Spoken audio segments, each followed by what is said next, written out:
Saudamos a todos os nossos amigos e irmãos em Cristo Jesus. Seja bem-vindo ao estudo da Palavra de Deus, a lição deste novo trimestre, a lição número 1, a criação e a queda.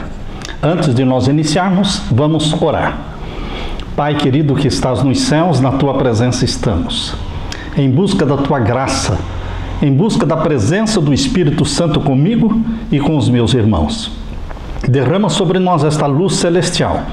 Abre a nossa mente para a Tua palavra, dando-nos a compreensão que o Senhor deseja e fazendo-nos povo escolhido Teu, comprado pelo sangue de Jesus.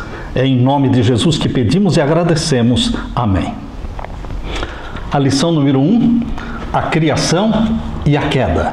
Ao verso áureo: Então Deus conduziu Abraão até fora e disse: Olha para os céus e conta as estrelas, se é que o podes. Ele disse: Será assim a tua posteridade. E ele creu no Senhor, e isso lhe foi imputada para a justiça. Gênesis capítulo 15, versos 5 e 6. Abraão foi justificado pela fé. No Antigo Testamento só existia salvação pela fé. No Novo Testamento só existe salvação pela fé. Nunca houve outro plano de salvação que não seja o da fé em Jesus Cristo. Salvação pelo sangue de Jesus Cristo. Tanto no Antigo como no Novo Testamento, desde o Jardim do Éden. Quando Adão pecou, um cordeiro foi morto. E aquele cordeiro simbolizava o Cordeiro de Deus que tira o pecado do mundo. Portanto, queridos, na mente de Deus nunca houve outro plano de salvação que não fosse a salvação pela fé em Jesus. A história do povo de Deus começa com a criação de Adão e Eva e a queda deles. Os primeiros 2 capítulos da Bíblia revelam o plano de Deus que a humanidade continuasse sendo uma família. Porque Deus, desde o princípio, planejou que a humanidade vivesse como família? Porque homem e mulher foram criados à imagem e à semelhança de Deus. Deus é família. Deus não é solidão. Deus é Pai, Filho e Espírito Santo. Existe relacionamento entre Pai, Filho e Espírito Santo. E, queridos, Deus nos fez à imagem e à semelhança dele. Com o pecado surgiram as divisões, as raízes da contenda e da divisão, as consequências terríveis da desobediência. Abraão, o pai do povo de Deus, tornou-se uma peça-chave no divino plano da salvação. Abraão é descrito nas Escrituras como o grande exemplo de justificação pela fé. Isto está em Romanos capítulo 4, versos 1 até o verso 5. Queridos, Deus escolheu trabalhar através de pessoas e através dessas pessoas fazer com que a sua vontade seja conhecida e feita aqui nesta terra.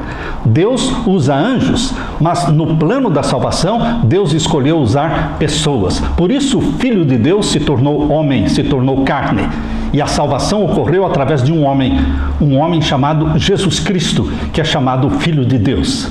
Deus quer usar homens e mulheres. Por isso Deus está falando com você. Deus usa pessoas para se revelar à humanidade. Na parte de domingo, o amor como fundamento da unidade. Uma mensagem clara que emana da história da criação relatada em Gênesis capítulo 1 e capítulo 2 é aquela harmonia, maravilhosa harmonia que existia entre homem e mulher, entre os seres humanos e Deus, entre os seres humanos e também os animais. Existia uma plena harmonia entre todos. E Gênesis capítulo 1, verso 31 diz que Deus, ao terminar a criação, Ele disse: Eis que tudo é muito bom. Não somente na parte que se referia à beleza estética, mas também à ausência de qualquer elemento maligno ou de discórdia. Quando Deus terminou de criar este mundo e os seres humanos deveriam povoá-lo, tudo era harmonia. Harmonia do ser humano com Deus, harmonia do ser humano com os animais, harmonia com a natureza. Abra sua Bíblia em Gênesis capítulo 1. Gênesis capítulo 1 e vamos ler os versos 26 e 27. Gênesis capítulo 1, versos 26 e 27. E disse Deus: Façamos o homem à nossa imagem, conforme a nossa semelhança, e domine sobre os peixes do mar, e sobre as aves dos céus, e sobre o gado, e sobre toda a terra, e sobre todo réptil que se move sobre a terra. Você está percebendo que o homem e a mulher, ou seja, o ser humano, foram criados acima do reino animal, não dentro do reino animal, mas acima do reino animal para dominar o reino animal. Por quê? Porque Adão e Eva foram criados no reino espiritual de Deus, para ter o domínio do reino animal. E o verso 27, e criou Deus o homem à sua imagem, a imagem de Deus o criou, macho e fêmea os criou. Deus criou homem e mulher, macho e fêmea. Deus fez o primeiro casamento entre o homem e a mulher, constituiu a família. Esta instituição sagrada, a família, veio lá do Jardim do Éden, antes do pecado. Assim também como a instituição sagrada do sábado, o sétimo dia da semana, o dia santo de Deus, veio também lá do Jardim do Éden, antes do pecado. Gênesis capítulo 2, versos 1 a 3, confirma. No aspecto físico, espiritual, intelectual, nós fomos criados à imagem e à semelhança de Deus. Quando o Criador dos céus e da terra, que é a segunda pessoa da divindade, que se tornou homem e recebeu o nome de Jesus, Ele é o Verbo, foi Ele quem criou todas as coisas. Pai, Filho e Espírito Santo planejaram a criação, mas quem executou a criação foi o Verbo. E o Verbo se fez carne. Ele é Jesus, foi Ele quem criou todas as coisas.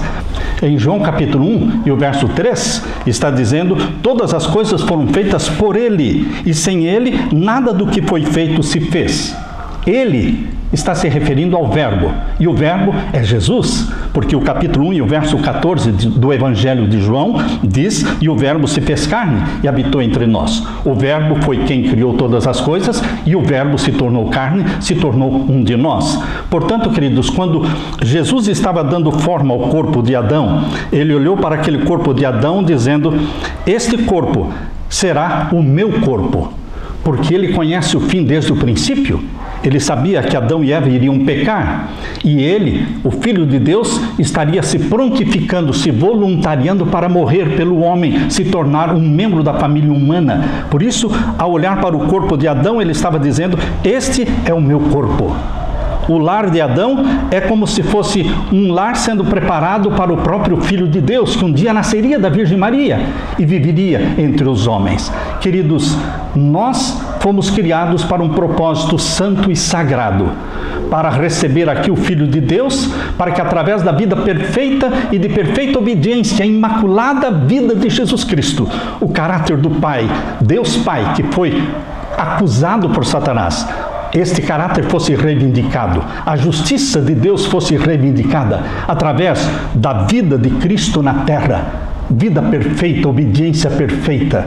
Queridos, nós seres humanos, comprados pelo sangue de Jesus, temos também um santo propósito, gerados pelo Espírito Santo. Temos um santo propósito, uma santa missão de reivindicar o caráter do nosso Deus, reivindicar a justiça do nosso Pai celestial. Esta foi a missão de Jesus, esta é a sua missão. Um dos princípios mais importantes da palavra de Deus é o princípio de que Deus é amor. Deus não tem amor, Deus é amor. Amor é a própria essência de Deus. Por isso a palavra de Deus diz na primeira carta de João, no capítulo 4, convido você para abrir a Bíblia, na primeira carta de João, capítulo 4, e vamos ler os versos 7, 8. Primeira carta de João, capítulo 4, e vamos ler os versos 7 e 8. Aqui nós lemos: amados, amemo-nos uns aos outros, porque o amor é de Deus, e qualquer que ama é nascido de Deus e conhece a Deus. Aquele que não ama não conhece a Deus, porque Deus é amor. Deus é amor. É a própria essência de Deus. Por isso, quando nós estamos em Deus, nós amamos não somente os amigos, mas amamos também os inimigos. Queridos, no capítulo 4 ainda, no verso 16, diz assim: e nós conhecemos e cremos no amor que Deus nos tem. Deus é amor, e quem está em amor está em Deus e Deus nele. Deus é amor, e Ele nos ensina a amarmos a Deus de todo o coração, de toda a alma, e amar ao nosso próximo como a nós mesmos. Deus é amor. O fato de ter sido criado à imagem e semelhança de Deus é que Deus nos deu a capacidade de amar. No entanto, o amor só pode existir quando nos relacionamos com os outros. Queridos, a igreja é realmente um ambiente onde o amor tem que se manifestar, onde você se relaciona com seus irmãos. Você se relaciona com pessoas que lhe agradam e pessoas que não lhe agradam. Mas nós somos ordenados por Jesus Cristo a nos amarmos uns aos outros, assim como Ele nos amou. Na parte de segunda-feira, as consequências da queda. Quando Adão e Eva pecaram, algo aconteceu. Quando Adão e Eva pecaram, rompeu-se a ligação que existia entre o ser humano no Jardim do Éden e Deus. Criou-se um abismo entre Deus, o Criador, e as suas criaturas, porque o pecado cria um abismo entre os pecadores e Deus. O pecado nos separa de Deus. Por isso Jesus Cristo veio e morreu pelos nossos pecados para nos reconciliar com Deus. A consequência da queda foi que aquela harmonia que existia deixou de existir. As consequências da queda foram enormes. A desobediência de Adão e Eva iniciou o rompimento de uma interdependência harmoniosa entre todas as formas de vida. Ela deu início à desunião. A desarmonia foi vista imediatamente quando Adão e Eva procuraram colocar a culpa da queda um sobre o outro. Por quê? Porque quando Deus perguntou para Adão, por que te escondeste? Abra sua Bíblia em Gênesis capítulo 3. Gênesis capítulo 3, aqui nós lemos a partir do verso 9. E chamou o Senhor Deus a Adão e disse-lhe, onde estás? E ele disse, ouvi a tua voz soar no jardim e temi, porque estava nu e escondi-me. E Deus disse, quem te mostrou que estavas nu? Comeste tu da árvore de que te ordenei que não comesses? E então disse Adão, a mulher que me deste por companheira, ela me deu da árvore e eu comi. Desapareceu a harmonia e a união que existia entre Adão e Eva, porque agora Adão fez a primeira acusação, acusando a mulher de ter dado para ele o fruto, a mulher que tu me deste. Na realidade, Adão estava acusando a mulher, mas estava acusando Deus, porque disse a mulher que tu me deste. Em outras palavras, a causa foi o Senhor, porque foi o Senhor quem me deu esta mulher. Tanto a mulher como Deus foram acusados. E o verso 13 diz, e disse o Senhor Deus à mulher, por que fizeste isto? E disse a mulher, a serpente me enganou e eu comi. A mulher jogou a culpa sobre a serpente, mas quem criou a serpente foi Deus. Portanto, queridos, tanto Adão como Eva estavam culpando a Deus. Desapareceu a união. Apareceu a discórdia. O pecado produz desavença, o pecado produz discórdia. Agora abra sua Bíblia em Gênesis capítulo 3 e vamos ler os versos 16 a 19. E a mulher disse, multiplicarei grandemente a tua dor e a tua conceição, com dor terás filhos, e o teu desejo será para o teu marido, e ele te dominará. E o verso 17, e a Adão disse, porquanto deste ouvidos à voz de tua mulher, e comeste da árvore que te ordenei, dizendo, não comerás dela, maldita é a terra por causa de ti, com dor comerás dela todos os dias da tua vida. Espinhos e cardos também te produzirá e comerás a erva do campo. No suor do teu rosto comerás o teu pão, até que te tornes à terra, porque dela foste tomado, porquanto és pó, e em pó te tornarás. Queridos, aqui nós vemos os resultados do pecado. Depois de Adão e Eva terem sido expulsos do Jardim do Éden, nasceram dois filhos, primeiro Caim, depois Abel. E as consequências do pecado apareceram também no relacionamento entre Caim e Abel. Dois irmãos que deveriam ter se amado um ao outro e cuidado um do outro, tornaram-se desafeiçoados e distantes, pois um desejava seguir suas inclinações egoístas, em vez de seguir a forma de adoração prescrita por Deus. Esse distanciamento resultou em violência e morte. A reação de Caim, no entanto, foi mais dirigida a Deus do que a Abel. Vejam a marotice de Caim ao conversar com Deus. Abra sua Bíblia em Gênesis capítulo 4 e vamos ler aqui no capítulo 4, vamos ver o verso 5. Capítulo 4 e o verso 5. Mas para Caim e para sua oferta não atentou. E irou-se Caim fortemente e descaiu-lhe o seu semblante. O verso 5 deixa claro de que a ira e o descontentamento de Caim era contra Deus. Depois se voltou contra Abel, mas inicialmente foi contra Deus, porque Deus não aceitou a sua oferta. E por que Deus não aceitou a oferta de Caim? Porque ele trouxe algo que Deus não pediu. Muitos hoje se justificam dizendo: eu estou fazendo o meu melhor para Deus. Queridos, não é fazer o melhor para Deus, é fazer o que Deus pediu, é ser obediente. Não adianta nada quando você está fazendo o melhor para Deus, mas está fazendo o que Ele não pediu. Isto é desobediência. O nosso melhor para Deus muitas vezes pode ser desobediência. Por exemplo, você pode estar dizendo: eu estou guardando o domingo como dia santo e eu estou fazendo o meu melhor para Deus. Mas este melhor para Deus está sendo desobediência, porque Deus não disse: lembra-te do domingo para o santificar. Deus disse: lembra-te do dia do sábado para o santificar. 6 dias trabalharás, farás toda a tua obra, mas o 7º é o dia do Senhor, é o sábado do Senhor teu Deus. Deus quer obediência.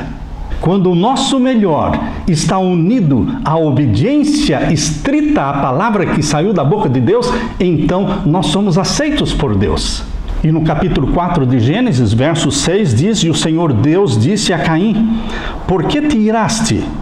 E por que descaiu o teu semblante? Se bem fizeres, não haverá aceitação para ti? Em outras palavras, Deus está falando: se você agir bem, se você agir de forma obediente, trazendo o que eu pedi, você não seria aceito também? E Deus continua dizendo: e se não fizeres o bem, o pecado jaz à porta. Ou seja, se você quer ser desobediente, o pecado está aí. Ele vai dominar você. E para ti será o seu desejo, e sobre ele dominarás. Deus exige que o ser humano tenha domínio sobre o pecado, porque pecado tem nome. Pecado se chama Satanás. Não importa o ato pecaminoso que você pratique, pecado tem um só nome: Satanás. E Jesus Cristo viveu e morreu nesta terra e ressuscitou para mostrar que é possível ter domínio sobre o pecado. Em outras palavras, Jesus está dizendo que é possível, em nome de Jesus, pelo poder de Jesus Cristo, dominar Satanás. Não se submeter a Satanás, mas se submeter a Deus. Em Gênesis capítulo 6, verso 5, menciona que as consequências da desobediência e do pecado foram só crescendo. Viu o Senhor que a maldade do homem se havia multiplicado na terra e que era continuamente mal todo o desígnio do seu coração. Por fim, queridos, esse mal levou ao dilúvio e à incrível devastação da criação original de Deus como consequência dessa grande inundação. Contudo, ainda assim Deus não desistiu da humanidade, mas deixou um remanescente. Deus sempre teve um remanescente naquele tempo e hoje também. Um remanescente quer dizer um resto dos homens e mulheres que se tornam obedientes a Deus. Um remanescente fiel naquele tempo foi Noé e a sua família. E Deus usou este remanescente naquele tempo para reiniciar o mundo, a procriação e a povoação da terra. Após o dilúvio, Deus fez uma promessa a Noé e para a sua família. Colocou no céu o arco-íris. Lá estava o arco-íris mostrando que Deus nunca mais destruiria a terra por um dilúvio. Deus instituiu uma aliança entre ele e Noé e restabeleceu seu plano original de ter uma família humana unida, fiel a ele e a sua palavra. Hoje Deus ainda tem um povo chamado povo remanescente, fiel a Ele. E você, meu querido, está sendo convidado por Deus para fazer parte deste remanescente fiel na terra, que está aguardando a volta de Jesus. Na parte de terça-feira, mais desunião e separação. Abra sua Bíblia agora em Gênesis capítulo 11. Gênesis capítulo 11, vamos ver os versos 1 até o verso 9. Gênesis 11, versos 1 até o verso 9. E era toda a terra de uma mesma língua e de uma mesma fala. Antes da Torre de Babel, todos falavam uma só língua. E o verso 2 diz: E aconteceu que, partindo eles do Oriente, acharam um vale na terra de Sinar e habitaram ali. E disseram uns aos outros: Eia, façamos tijolos e queimemo-los bem. E foi-lhes o tijolo por pedra e o betume por cal. E disseram: Eia, edifiquemos nós uma cidade e uma torre, cujo cume toque nos céus, e façamo-nos um nome, para que não sejamos espalhados sobre a face de toda a terra. O plano era um plano contra Deus, porque eles estavam tentando fazer algo para se livrar no caso de Deus mandar outro dilúvio, quando Deus já tinha dito que não mais destruiria a terra por um dilúvio. Porém, Nimrod e os seus descendentes, eles não criam em Deus. Então desceu o Senhor para ver a cidade e a torre que os filhos dos homens edificavam. E disse: Eis que o povo é um, e todos têm uma mesma língua. E isto é o que começam a fazer, e agora não haverá restrição para tudo o que eles intentarem fazer. Verso 7. Eia, desçamos e confundamos ali a sua língua, para que não entenda um a língua do outro. Assim o Senhor os espalhou dali sobre a face de toda a terra, e cessaram de edificar a cidade. E por isso se chamou seu nome Babel, porquanto ali confundiu o Senhor a língua de toda a terra, e dali os espalhou o Senhor sobre a face de toda a terra. Gênesis capítulo 11 relata os eventos que ocorreram após o dilúvio, a construção da Torre de Babel. Esta foi a primeira tentativa de Satanás de criar um governo mundial. Mas Deus bloqueou este plano satânico através da confusão das línguas. Ali surgiram os muitos idiomas que existem hoje em toda a face da Terra. Cada grupo de pessoas se espalhou para um canto do planeta Terra de acordo com a língua que sabiam falar. Talvez atraídos pela beleza da terra que existia ali entre os rios Tigre e Eufrates, bem como pela fertilidade do solo, alguns descendentes de Noé decidiram construir para si uma cidade e uma torre na terra de Sinar, localizada atualmente lá no sul do Iraque. Gênesis capítulo 11, verso 2. A arqueologia mostrou que a Mesopotâmia quer dizer entre rios, a terra que ficava entre o rio Eufrates e o rio Tigre. Esta região era densamente povoada no passado, nos tempos históricos mais antigos. Entre esses povos estavam os sumérios, os sumerianos, a quem é atribuída a invenção da arte de escrever em blocos de argila. Eles construíam casas bem edificadas e eram mestres na fabricação de joias, ferramentas e utensílios domésticos. As escavações também revelaram muitos templos em forma de torre dedicados ao culto de várias divindades. Os descendentes de Noé, que se estabeleceram na terra de Sinar, logo se esqueceram do Deus de Noé, das promessas que ele havia feito de nunca mais destruir o mundo mediante um dilúvio. A construção da Torre de Babel foi um monumento à sua superior sabedoria e habilidades. Um motivo para este projeto, a Torre de Babel, foi realmente eles alcançarem renome e reputação, para que seu nome se tornasse célebre. Segundo o propósito divino, os seres humanos deviam estar unidos através do elo da verdadeira religião. Quando a idolatria e o politeísmo quebraram esse elo espiritual interior, eles perderam não só a unidade da religião, mas também o espírito de fraternidade. Queridos, a queda de Adão e Eva trouxe desunião na família humana. O plano original de Deus foi esquecido.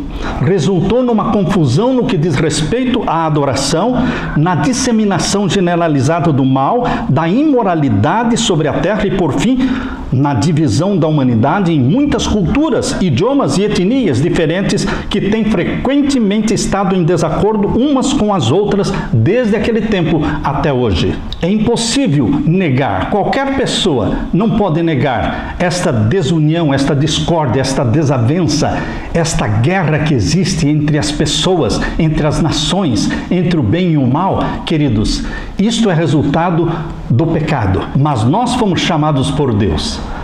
Cristo Jesus pretende restaurar em você a imagem perdida de Deus.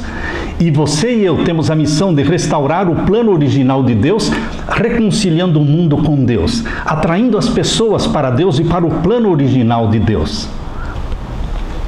Na parte de quarta-feira, Abraão, o pai do povo de Deus.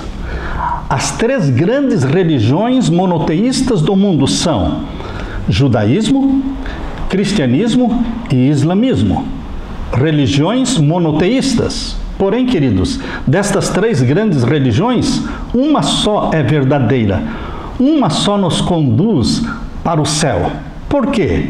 Porque o judaísmo, embora tenha sido a religião verdadeira no Antigo Testamento, o judaísmo deixou de ser a religião verdadeira quando rejeitou o Messias. O que é o judaísmo sem o Messias? Não é nada. Seria salvação pelas obras?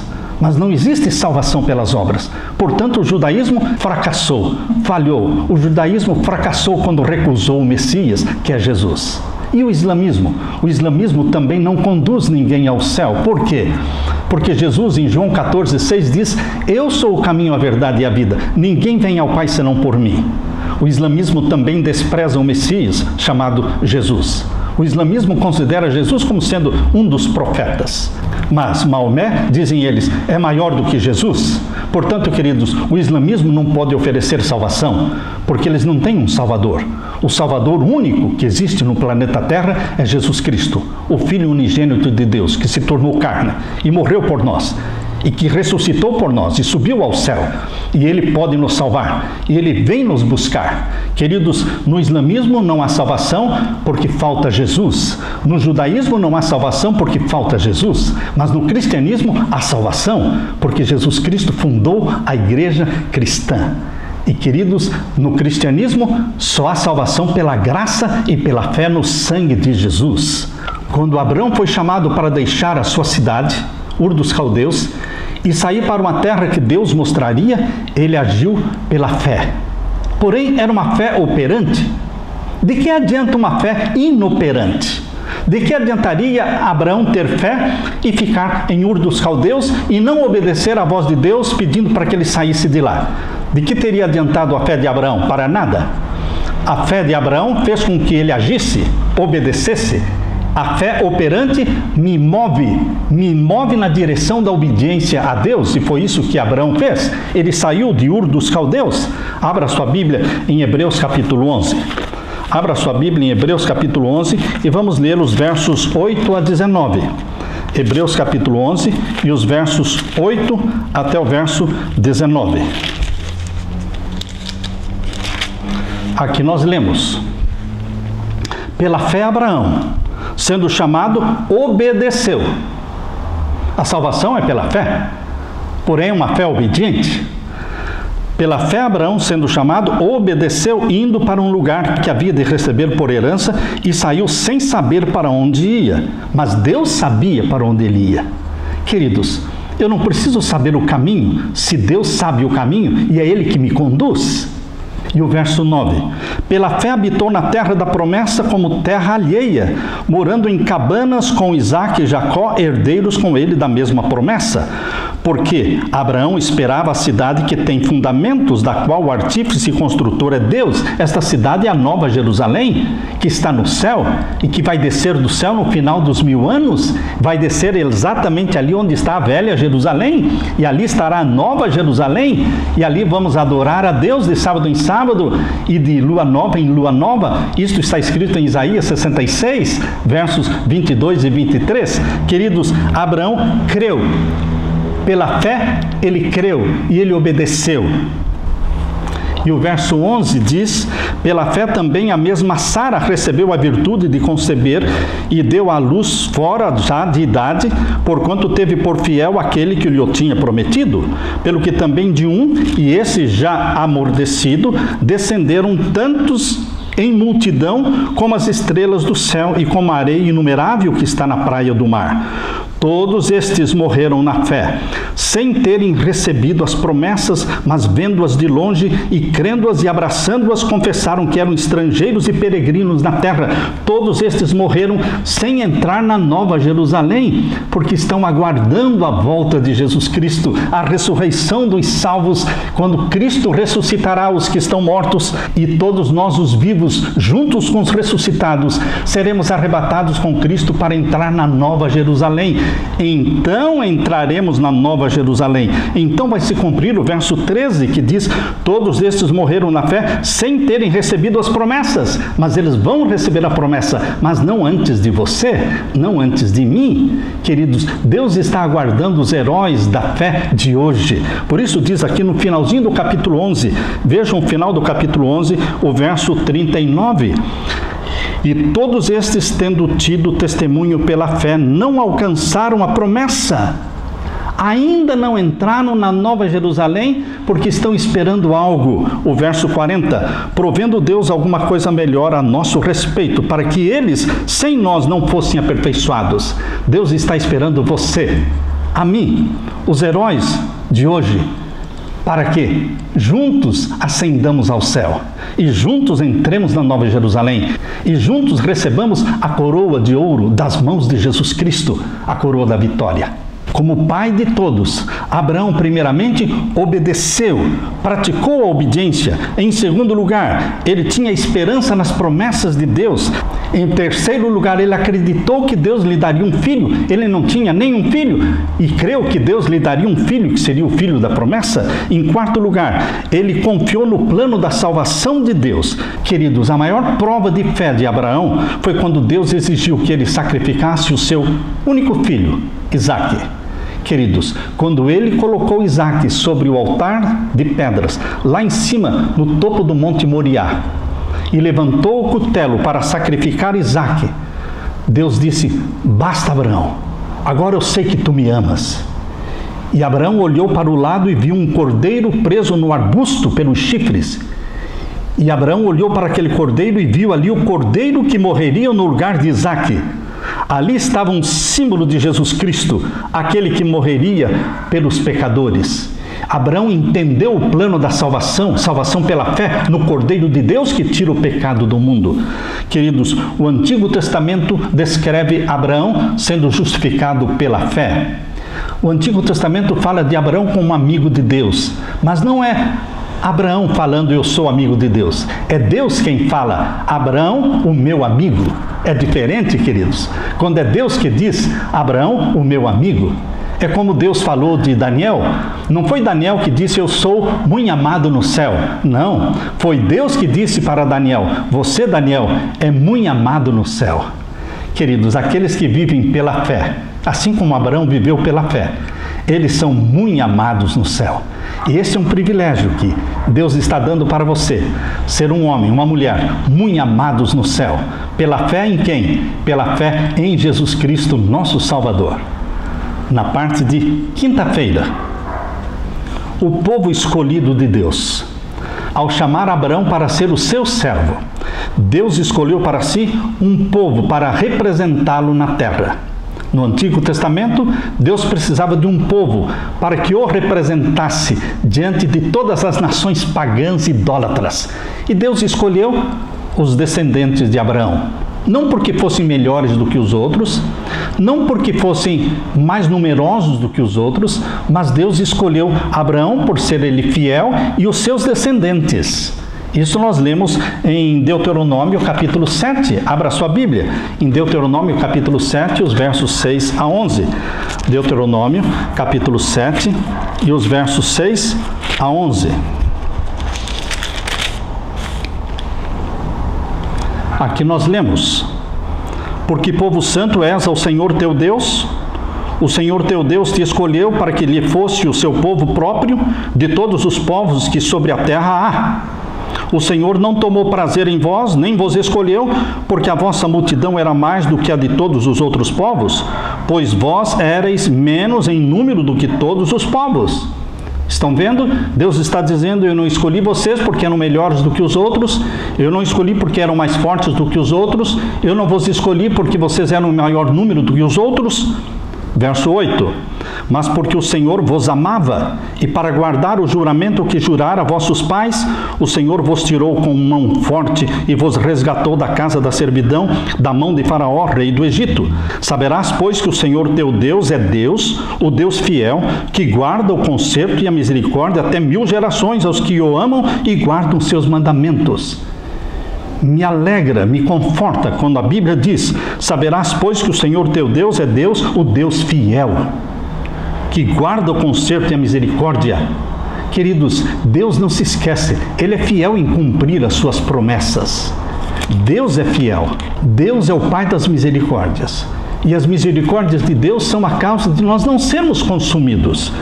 Quando você obedece a Deus, Deus não se esquece disso. Deus escolheu e fez uma aliança com Israel. O amor de Deus pela humanidade está no centro da eleição de Israel.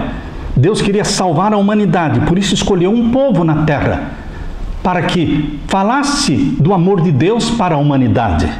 Deus fez uma aliança com Abraão e os seus descendentes para preservar o conhecimento divino na terra. E através deste povo, os descendentes de Abraão, seria promovida a redenção da humanidade. Os descendentes de Abraão não tinham nada do que se vangloriar para reivindicar o amor imerecido de Deus. Não vos teve o Senhor afeição, nem vos escolheu porque fosseis mais numerosos do que qualquer povo, pois éreis o menor de todos os povos. Deuteronômio 7:7. Deus usou uma estranha inversão de valores para escolher o seu povo. Enquanto o homem considera o poder algo importante, a sabedoria algo importante, a autoconfiança, Deus escolheu os seus líderes entre os fracos. Deus escolheu os seus líderes não entre os fortes, nem entre os poderosos, mas entre os fracos. Eu gosto do que Paulo escreveu na sua primeira carta. Abra sua Bíblia, na primeira carta de Paulo aos Coríntios, capítulo 1. A primeira carta de Paulo aos Coríntios, capítulo 1, e vamos ver então os versos 26 a 31. Capítulo 1 da primeira carta de Paulo aos Coríntios, dos versos 26 até o verso 31. Aqui nós podemos ler: porque vede, irmãos, a vossa vocação, que não são muitos os sábios segundo a carne, nem muitos os poderosos, nem muitos os nobres que são chamados. Não são muitos os nobres, os ricos, os poderosos, não. Existem alguns no meio do povo de Deus, mas não são muitos. Porque o verso 27 diz: mas Deus escolheu as coisas loucas deste mundo para confundir as sábias. E Deus escolheu as coisas fracas deste mundo para confundir as fortes. E Deus escolheu as coisas vis deste mundo e as desprezíveis e as que não são para aniquilar as que são, para que nenhuma carne se glorie perante Ele. Queridos, está provado de que Deus usa os fracos para que toda a glória seja de Deus e não glória humana. E o verso 30 diz: mas vós sois dele, em Jesus Cristo, o qual para nós foi feito por Deus sabedoria e justiça e santificação e redenção. Verso 31, para que, como está escrito, aquele que se gloria, glorie-se no Senhor. Se você quer se gloriar em alguma coisa, glorie-se no Senhor Jesus Cristo. Queridos, são estranhos os métodos usados por Deus para trabalhar. Com frequência, Deus se vale das coisas fracas, débeis, das crises para realizar seus propósitos e mostrar que Ele é Deus. Para libertar 2 milhões de israelitas, Deus usou um homem pesado de língua com a sua vara, Moisés. Para derrotar o exército midianita, Deus usou um homem chamado Gideão e os seus 300 soldados. Para vencer o ameaçador gigante Golias, Deus usou um adolescente, uma funda e uma pedra. Para alimentar uma multidão de mais de 5.000 pessoas, Deus usou o lanche de um menino com 5 pãezinhos e 2 peixinhos. Para sacudir e invadir o Império Romano com o Evangelho de Jesus Cristo, Deus usou 12 homens rudes e letrados galileus sem nenhuma influência social ou brilho acadêmico. Para proclamar a justificação pela fé no século XVI e abalar os alicerces de Roma papal, Jesus usou um homem, um monge chamado Martinho Lutero, um obscuro monge confinado no recesso de um mosteiro. Para restaurar a obra mundial das missões estrangeiras, Jesus tocou o coração de um sapateiro, um desconhecido sapateiro chamado Guilherme Carey, e pelo sermão dele, ele incendiou o espírito e a paixão missionária no mundo. Para reavivar o estudo das profecias de Daniel e Apocalipse, Jesus escolheu um agricultor, um fazendeiro sem formação teológica, Guilherme Miller. Para guiar o movimento adventista através do dom profético, Jesus escolheu uma jovem introvertida, uma jovem enferma, sem estudo, a mais frágil de todas as frágeis, Ellen White. Queridos, Deus escolhe as coisas fracas deste mundo, as que não são, para aniquilar as que são. Para redimir o mundo do pecado, Deus usou um homem que se fez carne, habitou entre nós, viveu pobre, não tinha onde reclinar a cabeça, um jovem que nunca frequentou as escolas do seu tempo, um carpinteiro, mas através do carpinteiro Galileu, Deus salvou o mundo. Deus é assim. Esta é a marca registrada de Deus: usar os fracos, usar os impotentes, usar aqueles que são totalmente dependentes de Deus. É a fraqueza humana unida ao poder divino e dependente do poder divino que fará a obra de Deus. Eu vou repetir: é a fraqueza humana unida ao poder divino e dependente do poder divino que fará a obra de Deus. Queridos, foi Deus quem falou para Paulo: Paulo, a minha graça te basta, porque o meu poder se aperfeiçoa na fraqueza.